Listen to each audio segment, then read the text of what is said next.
बहुत बहुत धन्यवाद नावेद जी। शुक्रिया।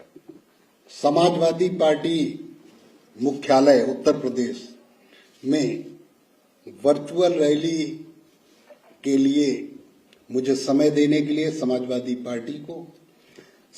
पार्टी के मुखिया आदरणीय अखिलेश जी को, नावेद जी को, समाजवादी पार्टी के तमाम टीम को मैं केशव देव मौर्य बहुत बहुत धन्यवाद देता हूं। चुनाव आयोग की गाइडलाइन न होती तो आज हम सब नेता क्षेत्रों में लाखों की भीड़ के बीच में अपनी बात कह रहे होते, लेकिन चूंकि हम लोग नियम कानून से बंधे हैं, पाबंदियों से बंधे हैं, इसलिए आज समाजवादी पार्टी कार्यालय लखनऊ में के माध्यम से मैं पूरे देश में, पूरे प्रदेश में महान दल के समर्थकों में, समाजवादी पार्टी के समर्थकों में और पूरे जनमानस में अपनी विचारधारा संक्षेप में पहुंचाना चाहता हूं। मुझे आशा और विश्वास है कि आप मेरी बातों को निश्चित रूप से गंभीरता से लेंगे, पसंद करेंगे। सभी धर्मों में, जातियों में पैदा हुए महापुरुषों को नमन करते हुए, विश्व गुरु महामानव भगवान बुद्ध को नमन करते हुए, दलित पिछड़ों को शिक्षा का अधिकार दिलाने वाले महात्मा ज्योतिबा फूले, माता सावित्रीबाई फूले को नमन करते हुए, संविधान बनाकर दलित पिछड़ों को हक अधिकार दिलाने वाले परम पूज्य बाबा साहब डॉक्टर अम्बेडकर को नमन करते हुए, सामाजिक क्रांति के अग्रदूत डॉक्टर राम मनोहर लोहिया, कर्पूरी ठाकुर जी, मुलायम सिंह यादव जी को नमन करते हुए, कांसी राम साहब को नमन करते हुए आज मैं आपके बीच में महान दल की और केशव देव मौर्य मैंने अपनी विचारधारा को आप तक पहुंचाना चाहता हूं। मैं उसी नारे से शुरू करना चाहता हूं जिसे नावेद जी ने बताया। मैंने लगभग 1 साल पहले 2019 लोकसभा चुनाव के बाद समाजवादी पार्टी के राष्ट्रीय अध्यक्ष आदरणीय अखिलेश यादव जी से मुलाकात की और मैंने ये पेशकश की, उनसे निवेदन किया कि जो ये लड़ाई आप 2022 में भारतीय जनता पार्टी की नीतियों के खिलाफ, जो अन्याय अत्याचार की नीतियां हैं, भारतीय जनता पार्टी की दमनकारी नीतियां हैं, भाई से लड़ाने की नीतियां,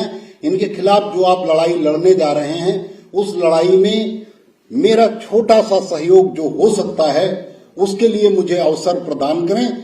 और आदरणीय अखिलेश यादव जी ने मुझे मौका दिया और गठबंधन में समाजवादी पार्टी का जो पहला गठबंधन है उसमें महान दल को जगह दिया। उसी समय मैंने घर बैठकर, जब कोरोना का समय था और लोग घर बैठे थे और कोई कुछ नहीं कर पा रहा था, उसी समय मैंने नारा बनाया घर बैठकर कि महान दल ने ठाना है सपा सरकार बनाना। और क्यों बनाना है? समाजवादी पार्टी की सरकार, भारतीय जनता पार्टी की सरकार, कांग्रेस की सरकार, बसपा की सरकार, सभी सरकारें हैं और सभी के अपने अपने दावे, सभी कहते हैं हम बेहतर हैं, लेकिन भारतीय जनता पार्टी के भी मानने वाले लोग हैं उत्तर प्रदेश और देश में, समाजवादी पार्टी, बसपा और कांग्रेस को भी मानने वाले लोग हैं, लेकिन जो पूरा जनमानस है देश का, उत्तर प्रदेश का, उसे ये सोचना होगा कि कौन सी सरकार आने के बाद हमें सुख से जीने का, रहने का, अपने मेहनत से अपनी आय को बढ़ाने का हमें अवसर मिलता है। कौन सरकार भाईचारा बढ़ाती है, कौन सरकार कानून पर नजर रखती है और कौन सरकार विकास करती है। और इससे ज्यादा सरकार से आपको कुछ लेना लादना नहीं है। लेकिन ये बात बिल्कुल गलत है कि तुलसीदास जी ने लिखा था, हुई है नृप हमें का हानि। बिल्कुल आपको हानि है। अगर राजा गलत होगा तो आपके सारी जीवन शैली बदल जाएगी और अच्छा होगा तो आपका विकास होगा। आपको अब, चूंकि मैं आगे बढ़ूं उससे पहले, आजकल ओपिनियन पोल बहुत हो रहे हैं, सर्वे बहुत हो रहे हैं, सारे मीडिया चैनल दिन रात सर्वे दिखा रहे हैं।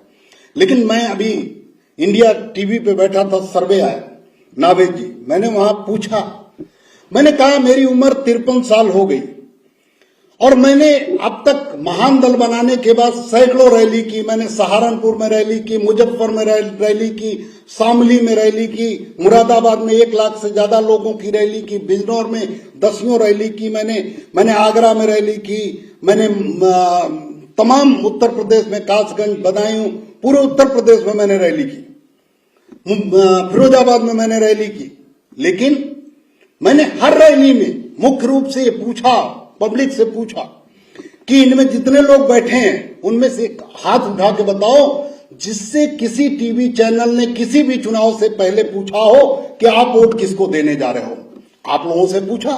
मैं दावे के साथ कह सकता हूं इनमें से कोई भी आदमी नहीं बैठा होगा जिससे पूछा गया होगा कि आप उस वोट किसको दे रहे हैं। तो टीवी चैनल वाले पूछते किससे?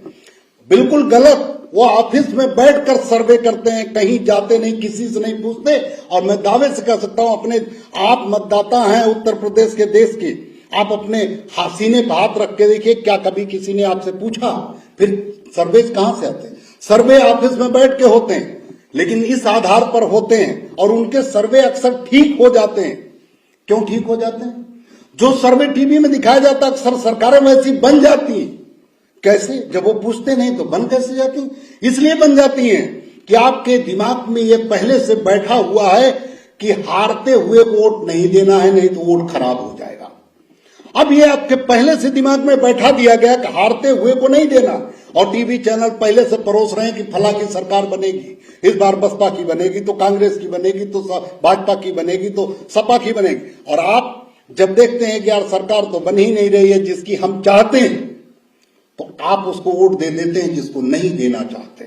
लेकिन इस बार उत्तर प्रदेश के लोग मेरी बात सुन रहे हैं, देश के लोग मेरी बात सुन रहे हैं। उत्तर प्रदेश का चुनाव मैं अपील करूंगा कि इस बार टीवी चैनल का सर्वे देखकर हराने जिताने के नाम पर वोट न देकर अपनी आत्मा पर, अपने केशव देव मौर्य के कहने पर नहीं, अखिलेश यादव जी के कहने पर नहीं, योगी जी के कहने पर नहीं, अपनी हाथ रख लीजिएगा सीने पे कि किसने अच्छा काम किया था और किसके शासन में आप परेशान हुए हैं, उसको वोट दे दीजिएगा जो अच्छा काम किया। मैं नहीं कहने आया हूं कि आप समाजवादी पार्टी को वोट दे दीजिएगा, महान दल को वोट दे दीजिएगा। लेकिन आप सोचिए क्या क्या बातें आती हैं। भारतीय जनता पार्टी को मीडिया में चैनल पे बैठते हैं लोग, क्या बड़ी बड़ी बातें करते हैं। क्या कहते हैं? कहते हैं सबका साथ सबका विकास नारा। लेकिन आपको मालूम है एक नारा और भी लगा था आज से 40 साल 50 साल पहले। इंदिरा गांधी जी ने नारा लगाया, गरीबी हटाओ, गरीबी हटाओ। हटी गरीबी? अगर नारे से सारा काम हो जाता तो इससे सुंदर कुछ हो नहीं सकता था। लेकिन नारा केवल लुल्लू बनाने के लिए लगाया जाता, नारे का कोई महत्व नहीं। जो लोग कहते हैं सबका साथ और सबका विकास, वो किस तरह की हरकत करते हैं। कोरोना काल में कुंभ मेले का स्नान हुआ पाबंदियों के साथ, अच्छा हो, लेकिन स्कूल नहीं खुला। 3 साल से बच्चों का कैरियर बर्बाद हो रहा है। कहते हैं कि कोरोना बच्चों को पकड़ लेगा। कुंभ मेले में नहाने भी तो बच्चे गए थे, मैंने देखा, तब वहां तो बच्चों को कोरोना नहीं होता। शराब की दुकान खुली रहे, कितनी भी भीड़ जुटे, कोरोना नहीं होता, चाहे कितनी भी भीड़ जुटे। लेकिन मस्जिद में 10 लोग एक साथ नमाज पढ़ लें, अलग अलग दूर दूर खड़े होकर, तो कोरोना फैलता है। स्कूल में बच्चे जाएं तो कोरोना फैलता है। आप कपड़े की दुकान खोल लें, सब्जी की दुकान खोल लें, कारपेंटर की दुकान खुल जाए तो कोरोना फैलता। ये आपको गुमराह करने की, ये अच्छा, ये सबका साथ सबका विकास नहीं, ये सबका वोट लेना है लेकिन विकास कुछ लोगों का करना है, ये उनकी नीति है। और एक मुझे किसी कवि का लिखा हुआ याद आ रहा है कि उन्होंने कहा, अच्छे अधिक अन्न उपजाओ, अधिक अन्न उपजाओ, अधिक अन्न उपजाओ का जो नारा लगाते हैं, दरअसल भरपेट वही खाते हैं। असल में जो अधिक अन्न उपजाते हैं वो अक्सर खाली पेट ही सो जाते हैं। माने नारा लगाने की बड़ी कला। जो नारा लगाता है वो बड़े मजे में रहता है। 15 लाख आएंगे, काला धन आएगा, अच्छे दिन आएंगे। 35 रुपए में बाबा रामदेव पेट्रोल बेच रहे थे, टैक्स 1 हो जाएगा। हुआ इनमें से कुछ? गाय के नाम पर उत्तर प्रदेश और देश की सरकार पिछली आई 2017 और 19 की, 14 की। सैनिक के नाम पर बड़ी बड़ी बातें हुई। सैनिकों को, जो कारगिल में मारे गए सैनिक थे, पाकिस्तान से बदला लेने के नाम पर सरकार आई। कितना बदला लिया गया? कहे हमने सर्जिकल स्ट्राइक, किसी ने देखा? राहत इंदौरी साहब ने लिखा था कि फैसला जो भी हो मंजूर होना चाहिए, फैसला जो भी हो मंजूर होना चाहिए, इश्क हो या जंग हो भरपूर होना चाहिए। तुम करो पाकिस्तान से युद्ध, किसी ने रोका हो तो बताओ। कोई समाजवादी पार्टी का कार्यकर्ता रोके तो बताओ। तुम पाकिस्तान कब्जा करो, हमला करो, चीन पर कब्जा करो, लेकिन चीन ने तुम्हारी जमीन कब्जा कर रही है। तुम्हारा 56 इंच का सीना कहां गया? बोलना अलग होता है और करके दिखाना अलग होता है। लेकिन मैं उत्तर प्रदेश की जनता से यह अपील करता हूं, दरखास्त करता हूं कि बोलने पे मत आइए, काम पर आइए। गाय के नाम पर यह सरकार आई, गाय के नाम पर लिंचिंग हुई, तमाम मुसलमानों को मारा गया, जान से मार दिया गया।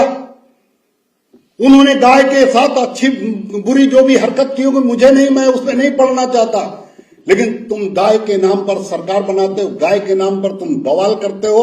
और आज कांग्रेस के समय में, जब 2014 के पहले कांग्रेस की सरकार थी, तो ये देश गाय का मांस बेचने वाला, बीफ का मांस बेचने वाला दुनिया का 7वां नंबर का देश था भारत। लेकिन आज गाय भक्तों की सरकार आने के बाद 2014 से 2022 तक में भारत दुनिया का पहला देश हो गया। इंडोनेशिया और अमेरिका के बराबर बीफ बेचने वाला देश हो गया। किसने बढ़ाया? किसने गाय का मांस बेचने का व्यापार बढ़ाया? मोदी जी ने। मोदी जी ने 3 बड़ी बड़ी फैक्ट्री खोली, बॉम्बे में, गुजरात में, और सब गुजराती बनियों को दिया। गुजराती ब्राह्मण हैं वो जो जिन्होंने फैक्ट्री खोली है, गाय का मांस बेचने की जो फैक्ट्री खोली है, ये मोदी जी ने अभी 2019 सरकार के पहले और 2019 सरकार के बाद खोली। और नाम जानते हैं? नाम मुसलमानों वाला। जिन फैक्ट्रियों को गाय के नाम पर बीफ का जो व्यापार करती हैं, उनका नाम रखा गया मुसलमानों का नाम, और मालिक हैं गुजराती बनिया, गुजराती पंडित जी। ये दोहरा मापदंड भारतीय जनता पार्टी की सरकार। और यूट्यूब आप देख लो, आपके हाथ में मोबाइल है, अभी आप मुझे लाइव देख रहे हैं। मेरा खत्म हो जाए सेशन, गूगल पे सर्च कर लो, हिंगोनिया गौशाला के नाम पे आप डाल लो, आज तक का वीडियो मिल जाएगा। इंडिया टीवी का, एबीपी गंगा का मिल जाएगा, आप खोल कर देख लो। हिंगोनिया गौशाला राजस्थान की सबसे बड़ी गौशाला है। आज से 4 साल पहले आज तक का वीडियो मेरे पास है, मेरे मोबाइल में है। मैं जहां जो कहेगा मैं उसे भेज दूंगा। और भारतीय जनता पार्टी को लगता है कि मैं गलत बोल रहा हूं। अभी मैंने इंडिया टीवी पर भी इस बात को रखा, तो मैंने उनसे कहा कि गाय के नाम पर, गाय तुम्हारी माता तो होती है खाली चुनाव के लिए। अगर गाय तुम्हारी माता है तो हिंगोनिया गौशाला में लाखों गाय कैसे मर गई भूख प्यास से? पूरा का पूरा बजट भारतीय जनता पार्टी के नेताओं ने डकार लिया। उस समय 2014 की सरकार में मुख्यमंत्री भी भाजपा का था राजस्थान में, और हिंगोनिया गौशाला जयपुर में है। जयपुर का मेयर भी भारतीय जनता पार्टी का था, और केंद्र में मोदी जी प्रधानमंत्री। इसके बावजूद न तो उस हिंगोनिया गौशाला में जहां 5 लाख गाय की कैपेसिटी है, 5 लाख गाय रह सकती हैं, न वहां भूसा था, न वहां चारा था, न वहां पानी था। और कर्मचारी हड़ताल पर चले गए, इसलिए उन्हें सैलरी नहीं मिल रही थी। और सब कर्मचारी प्राइवेट थे, उन्हें जब सैलरी नहीं मिली तो चले गए। पानी पिलाने वाला कोई नहीं, खाना देने वाला कोई नहीं। और उल्टे हिंगोनिया गौशाला में जो व्यवस्थापक थे, चेयरमैन थे, उन्होंने गौशाला में मिट्टी डलवा दी, और बरसात हुई, गाय उसमें जाके फंस गई। छोटे छोटे बछड़े उसमें फंस गए और निकल नहीं पाए। तो 2 दिन तक तो जूझते रहे जब तक शरीर में जान था। उसके बाद धीरे धीरे जब वो खाना नहीं मिला, पानी नहीं मिला, धूप में पड़े, धीरे धीरे उसमें गिर गए। पहले हाथ पैर पटकते रहे, फिर कान पटकते रहे, और 1 महीने में, कोई 15 दिन में मरा, कोई 1 महीने में मरा, लाखों गाय मर गई। और फायदा क्या हुआ? फायदा ये कि दाना और भूसा और पानी का पैसा नेता लोग हजम कर गए भाजपाई, और गाय जो मर गई उसका हड्डी और मांस भी बेच के उसे भी हजम कर लिया। जिंदा रहती तो पैसा देना पड़ता, और हाजिरी पूरी लग रही। ये स्थिति है। तो कुल मिलाकर गाय के नाम पर तमाम बनारस में, बरेली में तमाम वीडियो है। तो ये आपको गाय के नाम पर जो आपको आपकी भावनाएं भड़काई जाती हैं, इनसे आपको निजात पाना होगा। विकास के बारे में सोचना होगा। सैनिकों के साथ जो दुर्व्यवहार हुआ, कहा गया कि हम सैनिकों को इतना लाभ देंगे, लेकिन आज सैनिकों की विधवाएं घूम रही हैं। आप यूट्यूब पे वीडियो देख लीजिए, तमाम आपको मिल जाएगा। तो कुल मिलाकर आगे मैं एक मुद्दे को और भारतीय जनता पार्टी के बड़े मुद्दे को कहना चाहता हूं कि योगी जी बड़ा लव जिहाद की बात करते हैं। ये बेसिक चीजें हम आपको बताना चाहते हैं, बड़ी बड़ी बातें नहीं करना चाहते, लेकिन लव जिहाद की बात करते हैं। हिंदू मुसलमान के बीच में नफरत की खाई खोलते हैं। और लव जिहाद का मतलब होता है कि मुसलमान लड़के हिंदू लड़कियों के साथ शादी करें। मैं इसका न पक्षधर हूं और न इसका विरोधी हूं। जिसका जहां जिससे मन करे। भारत देश स्वतंत्रता देता है, जाति धर्म संप्रदाय से ऊपर हमारा संविधान, बाबा साहब का बनाया संविधान इसे छूट देता है कि हम किसी से भी लड़की से शादी कर सकते हैं। लेकिन मैं इस पक्ष विपक्ष में दोनों में नहीं फंसना चाहता। मैं तो योगी जी की बात कहना चाहता हूं कि आप कहते हो कि हिंदू लड़कियों की शादी मुसलमान न करने पाए, ठीक है, रोको, लेकिन केशव देव मौर्य रोके, अखिलेश यादव जी रोके, बात समझ में आती है। बहन जी रोके, बात समझ में आती। बीजेपी के नेता रोकने निकले हैं। जब लखनऊ में कोरोना के पहले अभी जल्दी बीजेपी के संगठन मंत्री और सरकार के केंद्रीय मंत्री रामलाल गुप्ता की भतीजी की शादी, श्रेया गुप्ता की शादी मोहम्मद इरफान से होती है, तो बीजेपी के सारे नेता दावत उड़ाने जाते हैं और लव जिहाद की बात करते हैं। शर्म नहीं आती। शर्म आनी चाहिए, नहीं आनी चाहिए, लेकिन इनको शर्म नहीं आती। ये झूठे हैं, मक्कार हैं, पूरी तरह से फ्रॉड है। इनके खिलाफ तो जितना कह सकते हैं आप, कुल कह सकते हैं, लेकिन आपकी जबान थक जाएगी कहते कहते। इन्हें इनके ऊपर कोई फर्क नहीं पड़ता। लेकिन गलती किसकी? योगी जी की। गलती किसकी? मोदी जी की नहीं, गलती है जनता की। जब आप पहले से जानते हैं कि कुछ नहीं करते, इन्होंने कोई काम नहीं किया, इसके पहले की सरकारों में नहीं किया, तो आज क्या लेने जा रहे हैं आप इनसे? इनके क्यों वादे में फंसते हैं? ये अच्छे अच्छे लुभावने वादे कर सकते हैं, मीडिया के माध्यम से आपके घर तक पहुंच सकते हैं, लेकिन आप अपने अगर हृदय पे हाथ रख के देखेंगे तो कुछ नहीं होगा। योगी जी कहते हैं जीरो टॉलरेंस, अपराध के मामले में हमारा जीरो टॉलरेंस है, हम अपराधियों को नहीं छोड़ते। हमने देखो फलाना को, हमने फलाना मुसलमान को, हमने उसका देखिए घर गिरा दिया, उसकी संपत्ति गिरा दी, उसे मैंने जेल में बंद कर दिया, उसका ये कर दिया। लेकिन जब आदरणीय अखिलेश यादव जी कहते हैं कि उत्तर प्रदेश माफिया की टॉप 10 की लिस्ट बना लो, तब नहीं बनाते। क्यों? उन्हें पता है कि टॉप 10 की अगर लिस्ट बनाई तो उसमें मुख्तार अंसारी जिनकी ये बात कर रहे हैं वो नहीं आएंगे पहले नंबर पे। ब्रिजेश सिंह आएंगे, धनंजय सिंह आएंगे, सुधीर सिंह आएंगे, फलाना सिंह आएंगे। तब इनका जो है बुलडोजर। अभी मैं कल इंडिया टीवी पे था, संबित पात्रा वहां बैठे थे। मैंने कहा, लेकिन जवाब नहीं दिया। मैंने कहा कि जब आपका मंत्री, उसका बेटा लखीमपुर खीरी में किसानों के ऊपर चढ़ा दिया गाड़ी और किसान मर गए, तब आपका बुलडोजर योगी जी का किसके पिछवाड़े खड़ा हो रहा? क्यों नहीं लखीमपुर खीरी गया? आप भेदभाव करेंगे? मतलब पाल ने, प्रजापति ने किसी अगड़े के साथ थप्पड़ भी मार दिया तो आप उसका घर गिरा देंगे? दलित पिछड़े अल्पसंख्यक ने अगर किसी को गाली दिया आप उसका घर गिरा देंगे? लेकिन आपकी बिरादरी ने अगर कुछ किया तो आप कुछ नहीं करेंगे। मुझे याद है बलिया की घटना, जयप्रकाश पाल को उसके पूरे परिवार के सामने, गांव में पंचायत के सामने, एसडीएम के सामने, सीओ के सामने धीरेंद्र सिंह ने गोली मार दिया। भाजपा का नेता धीरेंद्र सिंह ने गोली मार दिया, तीन गोली, एक गोली छोड़िए, 3 गोली मार दिया जयप्रकाश पाल को। और पुलिस ने उसे पकड़ा, क्योंकि वहां पाल समाज की अच्छी संख्या है। अगर उसे बचाया न जाता धीरेंद्र सिंह को, तो पूरा गांव जुट कर धीरेंद्र सिंह को वहीं हत्या कर देता, उतना उग्र थे वो। लेकिन पुलिस ने उसे पकड़ा और सेफ करके उसे छोड़ दिया, वो बाहर चला गया, उसे जान बचाया पुलिस ने। और भारतीय जनता पार्टी के बेशर्म विधायक सुरेंद्र सिंह जाके थाने में रो रहा है, कह रहा है ये अपनी जान बचाने के लिए इसने गोली चलाई, इसकी जान इसने कोई अपराध नहीं किया। और बीजेपी का पिछड़ा प्रदेश अध्यक्ष स्वतंत्र देव पटेल कठपुतली, इसको शर्म नहीं आती?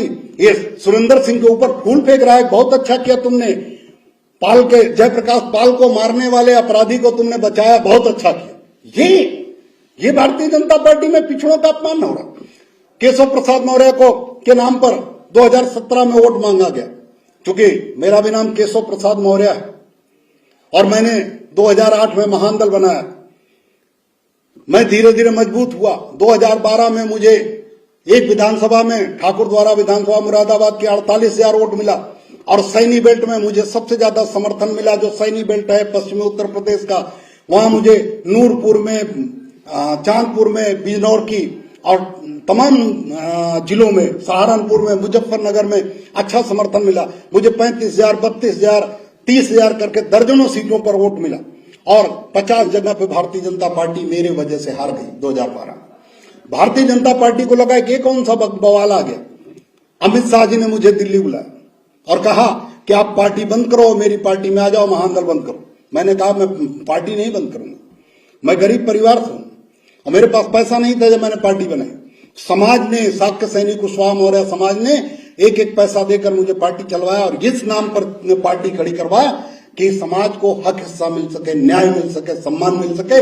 मैं पार्टी बंद कर मंत्री विधायक बनने नहीं जाऊंगा, आपकी कठपुतली बनकर काम नहीं कर सकता। तो उन्होंने कहा मैं पार्टी चलाने नहीं दूंगा, हम आपके सामने लंबी लाइन खींच दूंगा। हमने कहा आप लंबी खींचो, मोटी खींचो, बड़ी खींचो, मैं रोक नहीं सकता, लेकिन मैं पार्टी नहीं बंद करूंगा। और वही किया उन्होंने। 2017 के पहले पूरे उत्तर प्रदेश के लोग जानते हैं, पूरे देश के लोग अगर नहीं जानते तो गूगल पर सर्च कर लें कि 2017 में के पहले शाक्य सैनिक कुशवाहा मौर्य को भारतीय जनता पार्टी ने कभी भी कैबिनेट का मंत्री भी नहीं बनाया था, लेकिन पहली बार केशव देव मौर्य को, महान दल को कमजोर करने के लिए प्रदेश अध्यक्ष बनाया और मुख्यमंत्री का चेहरा बनाया। लेकिन मुख्यमंत्री नहीं बनाया, मुख्यमंत्री नहीं बनाया। उसके बावजूद चलो मुख्यमंत्री नहीं बनाया, डिप्टी मुख्यमंत्री बनाया, उप मुख्यमंत्री बनाया, लेकिन केशव प्रसाद मौर्य पूरी तरह से उनके चंगुल में है, कठपुतली। ना जाने उनकी क्या मजबूरी है कि वो कुछ भी मान लेते हैं। गोरखपुर के कार्यक्रम मुझे याद है, गोरखपुर में योगी जी गए थे एक कार्यक्रम में, वहां केशव प्रसाद मौर्य भी थे और दिनेश शर्मा जी भी थे। केशव प्रसाद मौर्य, योगी जी के लिए, मुख्यमंत्री जी के लिए कुर्सी लगी उसी स्कूल में, कार्यक्रम था स्कूल का। पंडित दिनेश शर्मा जी के लिए, जो डिप्टी सीएम है दूसरे, उनके लिए कुर्सी लगी और केशव प्रसाद मौर्य को, दोनों मुख्यमंत्री दिनेश शर्मा जी और योगी जी के बीच में स्टूल लगा दिया गया और ये बेशरम वहां बैठ भी गए। क्या केशव प्रसाद मौर्य अकेले हैं? उनके पीछे उनका समाज का नाम नहीं है, खराब नहीं हुआ नाम। तुम भारतीय जनता पार्टी ने सिद्ध किया पूरे प्रदेश में कि शाक्य सैनिक कुशवाहा मौर्य समाज नीच है, पाल प्रजापति कश्यप समाज नीच है, इनकी कोई हैसियत भारतीय जनता पार्टी की नजर में नहीं है। इसीलिए जाति जनगणना नहीं कराना चाहते, इसीलिए जाति जनगणना नहीं कराना चाहते। वो चाहते हैं कि इनकी जनगणना न हो। हर उत्तर प्रदेश का, देश का सारा पिछड़ा नेतृत्व, चाहे कोई भी हो, चाहे तेजस्वी जी हो, चाहे आदरणीय अखिलेश जी हो, चाहे केशव देव मौर्य हो, चाहे ओम प्रकाश राजभर जी हो, चाहे कोई भी हो, कृष्णा पटेल जी हो, सभी, संजय चौहान जी भी हो, सभी लोग मांग कर रहे हैं कि पिछड़ी जाति का गिनती करा ली जाए, जाति जनगणना करा ली जाए, जिसकी जो संख्या हो उसका हिस्सा उसे दे दिया जाए। लेकिन भारतीय जनता पार्टी और कांग्रेस को क्या दिक्कत है? 2011 में जाति जनगणना हुई थी, कांग्रेस की सरकार थी, लेकिन कांग्रेस ने उसका डाटा बाहर नहीं किया और भारतीय जनता पार्टी जनगणना कराना नहीं चाहती।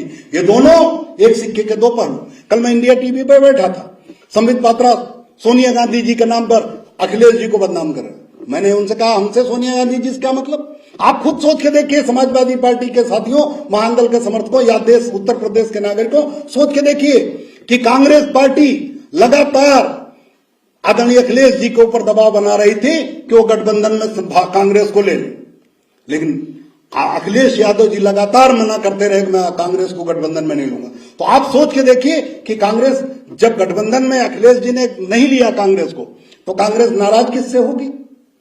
समाजवादी पार्टी से। हराएगी किसको? समाजवादी पार्टी। वो अंदर अंदर समाजवादी पार्टी को हराने की रणनीति बना रहे हैं और इससे आपको सतर्क रहना पड़ेगा। वो आप उनके चक्कर में पड़ेंगे तो समाजवादी पार्टी को कांग्रेस अंदर से नुकसान करेगी, जिस तरह से वो नुकसान की। तो कुल मिलाकर मैं ये बात जरूर कहना चाहता हूं कि भारतीय जनता पार्टी का अपराध, जब देवेंद्र कुशवाहा को पुलिस वाले निर्दोष होते हुए मार देते हैं, पुलिस वाले जब पुष्पेंद्र यादव की हत्या कर देते हैं थाने में, जब जयप्रकाश पाल की हत्या कर देता है धीरेन्द्र सिंह, तब इनका अपराध और इनका बुलडोजर नहीं चलता। लेकिन जब कोई अल्पसंख्यक, जब कोई पिछड़ा, जब कोई दलित, कोई कमजोर, जब कोई छोटी मोटी भी घटना कर लेता है तो इनका बुलडोजर उसका घर ध्वस्त कर देता। और एक बात और, इनकी सरकार में सबसे ज्यादा उपेक्षा ब्राह्मणों की हुई। ब्राह्मण जातिवादी न बने, ब्राह्मण ये मत सोचे अखिलेश जी ब्राह्मणों का सबसे अच्छा नेतृत्व देंगे, ब्राह्मणों को सोचना पड़ेगा। विकास दुबे की हत्या कर दी गई, क्यों, क्या जरूरत, जब उसने अरेस्ट कर दिया और विकलांग एक पैर उसका टूटा हुआ, वो पुलिस सैकड़ों की पुलिस को डांट दे के भाग सकता है, किसी गले उतरेगी बात? झूठे मक्कार लोग। तुम्हारी पुलिस अगर इतनी कमजोर थी तो तुम केशव देव मौर्य बता देते, मध्य प्रदेश बुला देते, हम अकेले विकास दुबे को लाके जेल तक पहुंचा देते, न भागने देते। लेकिन तुम्हारी कायर पुलिस ने उसे भागने कैसे दिया? वो भागा नहीं, तुमने जानबूझ के उसे हत्या की, क्योंकि उसके पास तुम्हारे राज थे। बाबा साहब डॉक्टर अंबेडकर चाहते थे कि पुलिस किसी की हत्या न करे, पुलिस किसी के साथ बड़ा अपराध न करे, सबको न्यायपालिका न्याय दे। लेकिन आपने इस तरह की, उसके साथ एक घटना जुड़ी हुई है खुशी दुबे की, मैं उसे जरूर उठाना चाहता हूं, समय मुझे 2 मिनट और चाहिए। खुशी दुबे, एक 2 दिन पहले उसकी शादी होती है विकास दुबे के एक जो साथ काम करने वाला लड़का था। अब लड़की की शादी होती, लड़की क्या जाने 2 दिन पहले, आप खुद सोच के देखिए, 2 दिन पहले वो बहू बन के आती और 2 दिन बाद वो घटना हो जाती और खुशी दुबे जेल में। रीता बहुगुणा जोशी जी को मैंने टीवी पे सुना, इनसे सवाल हुआ कि अगर खुशी दुबे निर्दोष है या दोषी है तो उसे छोड़ा जाए, निर्दोष है तो रीता बहुगुणा जोशी जी ने कहा कि अगर वो निर्दोष है तो कोर्ट उसे छोड़ देगी। तो हमने कहा रीता बहुगुणा जोशी जी को यही फार्मूला योगी जी पे क्यों नहीं आजमाना चाहिए? योगी जी के ऊपर भी मुकदमे थे आपराधिक और कई दर्जन मुकदमे थे, और भारतीय संविधान की कोई ऐसी धारा नहीं है अपराध की जो योगी जी के ऊपर नहीं थी। 307 के मुकदमे थे, दंगा भड़काने के मुकदमे थे, तो योगी जी क्यों नहीं कोर्ट पे विश्वास किया? क्यों नहीं कोर्ट पे विश्वास किया? कोर्ट पे उन्हें विश्वास करना चाहिए था। लेकिन योगी जी के लिए अलग पैमाना, केशव प्रसाद मौर्य फर्जी डिग्री उसका अलग पैमाना, तमाम चुनाव में गड़बड़ी हुई उसका अलग पैमाना, अरुणा ईरानी जी फर्जी सर्टिफिकेट, मोदी जी फर्जी सर्टिफिकेट उसका अलग पैमाना, लेकिन आजम साहब का अलग पैमाना, वो जेल में रहेंगे। ये नहीं चलने वाला है और ऐसी सरकार भ्रष्टाचारी हटानी पड़ेगी। और अब मैं ये बात कहना चाहता हूं कि महान दल के समर्थकों, समाजवादी पार्टी के समर्थकों, उत्तर प्रदेश के निवासियों, ध्यान से देखिए कि सबसे ज्यादा अगर किसी सरकार में काम हुआ था विकास का तो आदरणीय अखिलेश जी के सरकार में काम हुआ था। लखनऊ से जो एक्सप्रेसवे बना आगरा तक, उसकी गुणवत्ता देख लीजिए, और पूर्वांचल एक्सप्रेसवे बना, उसकी गुणवत्ता देख लीजिए। लखनऊ में मेट्रो बना, जबकि घोषणा पत्र में नहीं था समाजवादी पार्टी के। समाजवादी पार्टी ने तमाम मेडिकल इंस्टीट्यूट खोले, गोमती नदी की सफाई की, रिवर फ्रंट बना। और आज अगर आप विकास पे नजर दें, आप गुमराह जरूर हो गए, लेकिन अगर आपने काम पे वोट दिया होता, भारतीय जनता पार्टी के लोग आजकल एक गाना चला रहे हैं, जो राम को लाए हैं हमको उनको लाए। समाजवादी पार्टी दूसरा गाना आ गया, जो सांड को लाए हैं उनको हम भगाएंगे, जो सांड को लाए हैं हम उनको भगाएंगे। सांड पूरी फसल खा जा रहा है, किसान वैसे गरीब है, कोरोना काल में महंगाई चरम पे हो गई, 1000 का सिलेंडर, 100 रुपए के ऊपर पेट्रोल और डीजल, आय दोगुनी करने का वादा किया था, आपने बेदोगुना कर दिया, आय आपने आधा कर दिया, उसके बावजूद आप कह रहे हो सांड फसल खा जा रहा है, आपकी कोई व्यवस्था नहीं। लेकिन ये काम कुछ नहीं करते, ये तो थोड़ा दबाव है जो उद्घाटन कर रहे हैं, क्योंकि सरकार उनके लग रहा है कि सरकार जा रही है, कुछ तो बचाओ, कुछ तो करो। इसलिए आपको जो ऐसे नेता पे विश्वास करना चाहिए, पढ़ा लिखा योग्य नेता, पढ़ा लिखा योग्य नेता। अखिलेश जी पढ़े लिखे हैं और टेक्नोलॉजी को जानते हैं, कंप्यूटर, इसीलिए बच्चों को लैपटॉप दिया कि बच्चे लैपटॉप से जुड़े। आज स्कूल खुल नहीं रहा, योगी जी ने कहा था हम लैपटॉप बांटेंगे, लेकिन लैपटॉप नहीं मिला। मोबाइल अंतिम 2 दिन पहले मिला कुछ लोगों को, उसके बाद बंद। तो इनकी योजनाएं सब फर्जी है, सब दिखावा। इनके विकास जितने टीवी पे इनके प्रवक्ता बोलते हैं, उनसे एक बात मैं कहना चाहता हूं कि अगर तुम्हारी हिम्मत है, जो तुम टीवी पे गिना रहे हो, वो चल के गांव में गिना दो, मैं तुम्हें वोट देने के लिए तैयार हूं। लेकिन जितनी योजना कागज पे इनकी है, जमीन पे कहीं कुछ नहीं। और मैं अब लोग ये कहना चाहता हूं सभी से कि इस बार आदरणीय अखिलेश यादव जी ने घोषणा की है कि हम सपा सरकार बनते ही 300 यूनिट घरेलू बिजली फ्री देंगे। जो चीज घोषणा पत्र में नहीं था वो तो दिया, और आप विश्वास करिए कि जो घोषणा पत्र में हो तो बहुत जल्दी मिलने वाला है। 300 यूनिट घरेलू बिजली फ्री, सिंचाई के लिए किसानों को बिल्कुल फ्री बिजली, पुरानी कर्मचारियों की जो पेंशन थी जो अटल बिहारी वाजपेयी सरकार ने बंद कर दी थी, उसे आदरणीय अखिलेश यादव जी देने जा रहे हैं। ये कर्मचारियों के लिए बहुत पुरानी मांग है, उसे मांग रहे हैं, उसके लिए आदरणीय अखिलेश जी को बहुत बहुत धन्यवाद मैं महानंदल परिवार की ओर से भी देता हूँ। यस भारतीय सम्मान पुनः शुरू करेंगे और कलाकारों को, जो हर क्षेत्र के कलाकार हैं उनको सम्मान देंगे।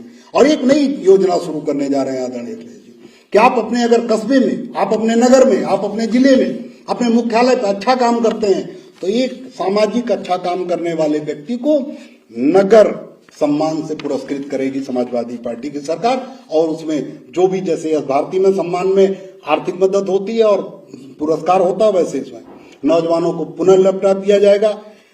एमएसपी सारे उत्तर प्रदेश, पूरे देश में मिले ना मिले, लेकिन उत्तर प्रदेश में सारी फसलों का समर्थन मूल्य एमएसपी निश्चित रूप से अखिलेश यादव जी देंगे।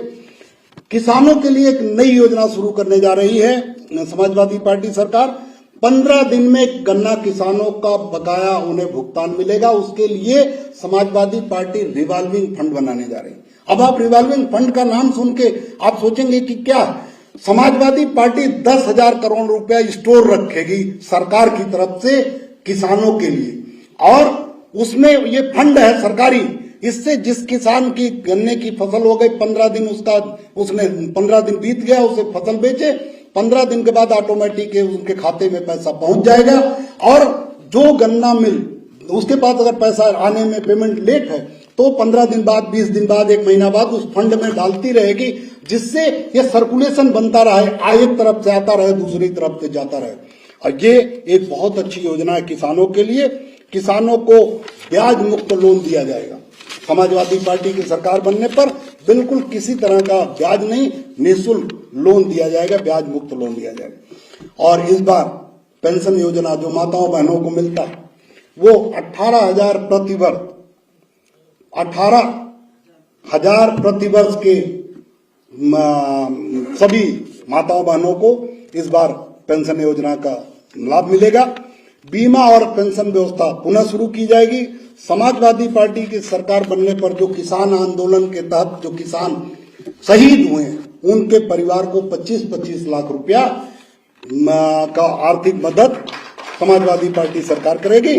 और सांड के हमले में अब तक जो लोग मरे भारतीय जनता पार्टी की सरकार में, जो भी मरे हैं, जिनके साथ अन्याय हुआ है, उन सभी को समाजवादी पार्टी सरकार 5-5 लाख रुपए की व्यवस्था, उनको आर्थिक मदद करूगी। तो आपको योगी मुख्यमंत्री चाहिए या योग्य मुख्यमंत्री चाहिए? धर्म पालन करने के लिए होता है, धर्म अपने लिए होता है, और शासन सत्ता के लिए, राजपाट के लिए होता है, लोगों के बेहतर भविष्य के लिए होता है, लोगों के बेहतर काम के लिए होता है। और मैं आपको एक छोटा सा उदाहरण देकर और बताता हूं। कोरोना काल में योगी जी और मोदी जी ने गाड़ी बंद कर दी, बस बंद कर दी, ट्रेन बंद कर दी, और कहा कि इससे कोरोना फैलेगा। आप अपना दिमाग लगा कर सोचो, टीवी मीडिया को मत देखो, आप अपना दिमाग 2 मिनट के लिए लगा के देखो कि अगर दूर दूर ट्रेन में लोग सो के आते, बस में अलग अलग बैठ के आते, आधी कैपेसिटी अगर ट्रेन चलती, आधी सीट पे अगर बस चलती, तो कोरोना फैलता और लोग ट्रकों में ठूस के 1-1 हजार लोग बैठ के आए, अब 5-5 हजार रुपया दे के आए। जो यात्रा 24 घंटे में पूरी की जा सकती थी, वो यात्रा 24 दिन में पूरी किया। तो कोरोना नहीं फैला? कि कोरोना के नाम पर जो आपके साथ जाती हुई, इसे याद रखना। और बड़े आराम के साथ मैं आप लोगों को, मैंने अपनी बात संक्षेप में समझाया और मैंने बहुत सरल शब्दों में समझाने का प्रयास किया। मैं सीधा साधा व्यक्ति हूं, मुझे ज्यादा राजनीति नहीं आती, मैंने सीधी सीधी आपको बात समझाई। और अगर आपको बात समझ में आई तो उत्तर प्रदेश के बेहतर विकल्प के लिए समाजवादी पार्टी की साइकिल चुनाव चिन्ह पर या उनके सहयोगियों के चुनाव चिन्ह पर वोट देकर भारी मतों से विजयी बनाइएगा। समाजवादी पार्टी सरकार ने बहुत बहुत धन्यवाद। जय महान, नमो बुद्धाय, जय समाजवाद, खुदा हाफिज। यूपी का ये जनादेश आ रहे हैं अखिलेश।